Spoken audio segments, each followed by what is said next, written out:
what part of the other party's brain are you negotiating with? Are you negotiating with their intellect? Are you trying to convince them? Are you trying to teach them? Are you trying to get them to understand what you're talking about? Because if you are, you're failing. And you're frustrated. And you don't bat 1,000 like you could. I know that's a big number. But you can bat 1,000. You just can't violate the principles of how people make decisions. So what I'd like to do is spend an hour just talking with you.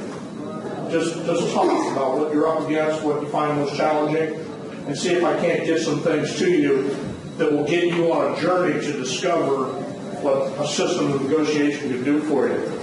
What I'll start with is, if you go to campnegotiationinstitute.com, there's a free download of the book here that I'll give you when we finish.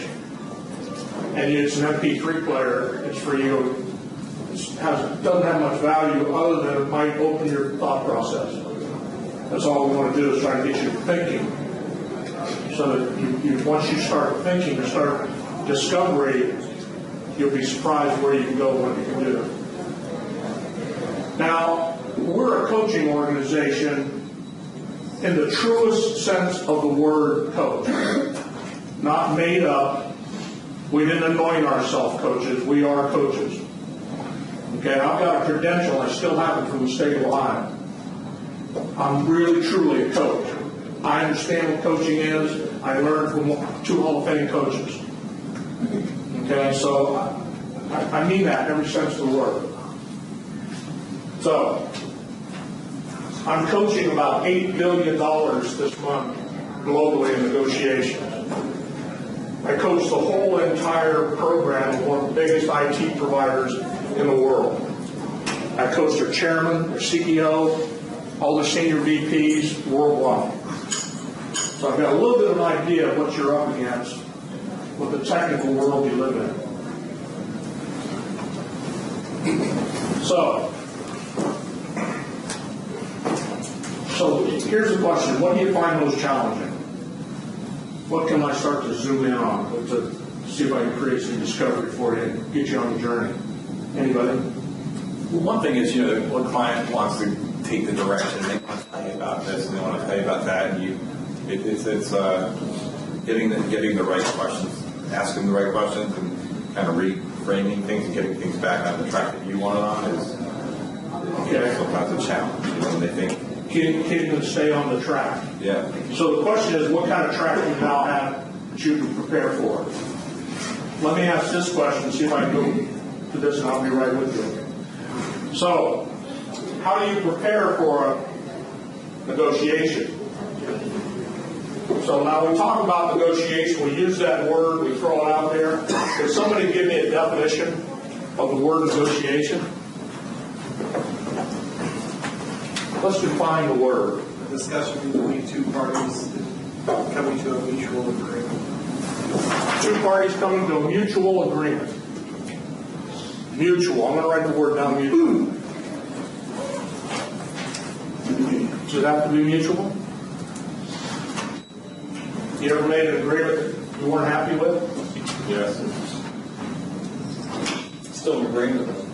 Still an agreement. And it still has to be mutual because they have to sign it too. So they may not be winning in the agreement, but they still have to mutually agree to sign the paper. So okay, let's go to the word, and I'm a big stickler on words. Give me a definition of the word mutual. Together, common understanding. Common understanding, mutual. Anybody else? What's mutual mean to you? Happy. That's the word I come up with. I come up with satisfied, comfortable, happy. Shared. You ever made it shared? Both parties getting what they want. Ever make an agreement that you weren't happy? Sure. So negotiation doesn't imply agreement. Negotiation is the process of getting an agreement, which does not always lead to one. It's the exchange of possible terms.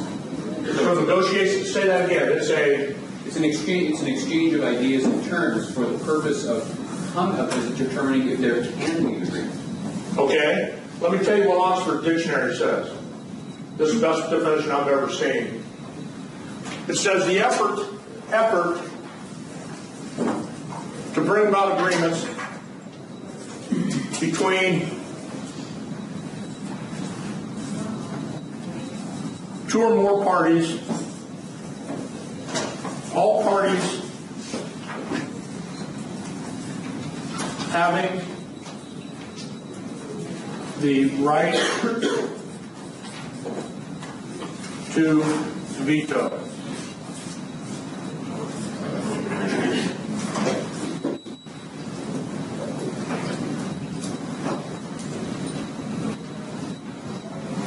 Anywhere in the world, what does negotiation mean?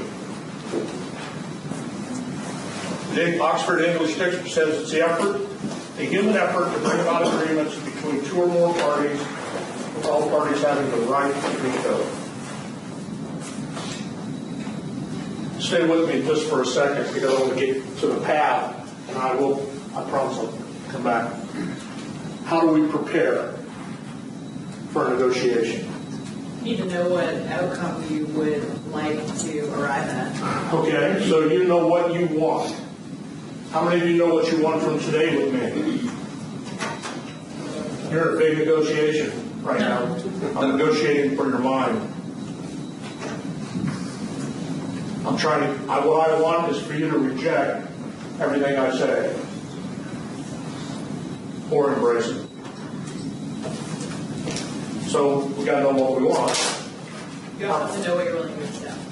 I'm sorry? You need to know what you want, but you also need to know what you're willing to accept. Oh, so you sit there and say, I want $1, but I'll take 75 cents. I want to take, yeah, exactly. Or I won't take less than it. What did you just do? How did you just prepare? Set boundaries. You just prepared to compromise. Yep. And then when the person says, you might cut to the chase. What's the real number? What do you say? $1. Is that the real number? I'm a great negotiator. Yeah. Why did you say 75 cents then? I didn't go back and forth. I mean, I think you're going to give me something in return. I think compromise is a part of negotiation. Will I get you to 75 cents if you prepared that way? Not necessarily. Never? Not necessarily, but not until I never know. Never? No, not ever. I think compromise is a part of negotiation. It's not. It's not in the definition. You'll have to give up something too. You want me to give up something? No. You don't have to buy it. You can say, no, I'll leave. Think about what you do to yourself. You sit around and figure out what you're willing to give up. What are you preparing for? Giving it up. What? We're giving it up.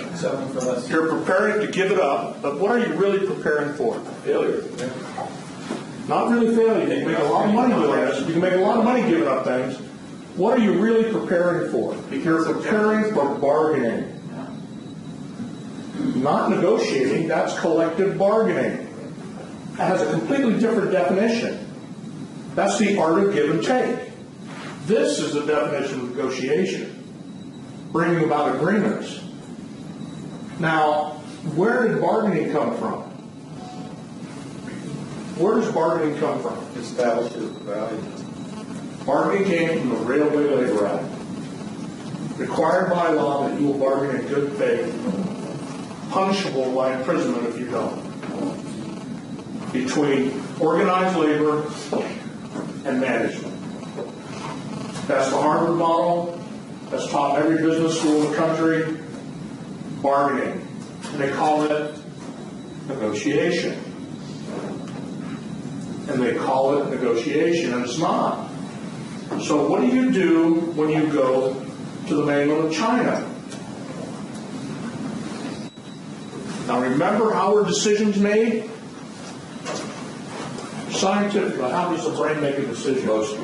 Emotionally. But how do you prepare with compromise when you prepare with compromise, what are you using?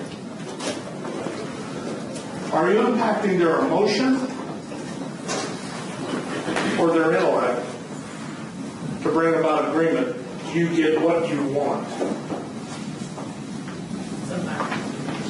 Sometimes.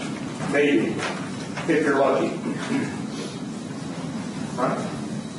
Because they're going to make their decisions emotionally. And if you don't, you made the point, it was a good one, Michael. You said, you got to give up something too.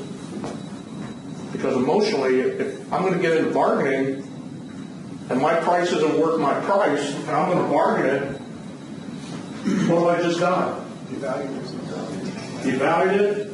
And how does Michael now see it?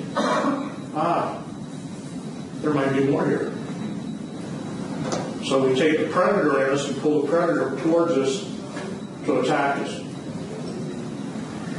All because of that principle of emotional decision making.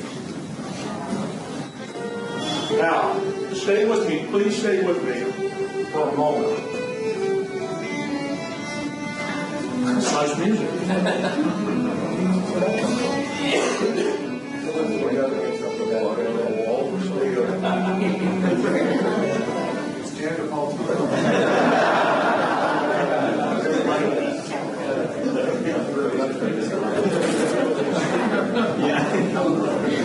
So we take that principle, we know that's a foundation principle. And we prepare, but we prepare with compromise, which isn't in the definition. But here's what's really kind of sickening about that. It kind of turns my stomach. Now, I learned this a long time ago, my teeth kicked in. What really does it, what really bothers me the most, is we're breaking another principle with that. We're trying to manage, control a result of an engagement with compromise.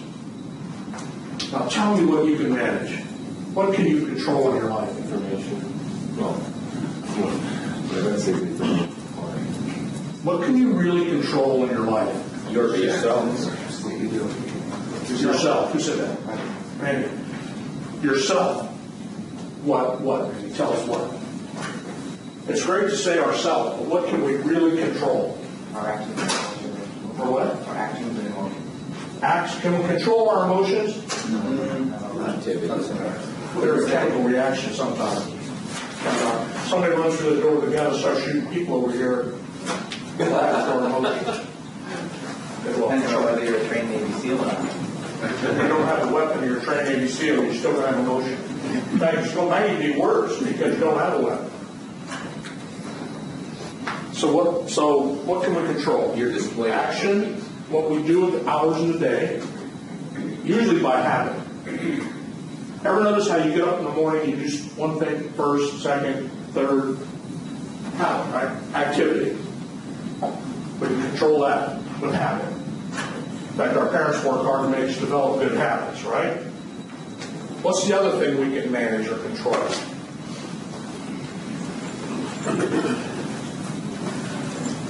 What we say ourselves. We can control our response. What we say, how we say it, with training and practice, the kind of question we ask, when we master our behavior, and our activity. How many of you really prepare for negotiations before you go into them? Anybody? How many of you really prepare to just wing it? Wing it? Okay. If you prepare incorrectly, you're better off winging it. Believe me. If you prepare against us with compromise, or you're going to try to drive us to compromise, it's going to be really uncomfortable for you for a long time. Because compromise isn't really required in negotiation, but what it is vision. Vision. The ability to create vision will drive the emotional decision. Now,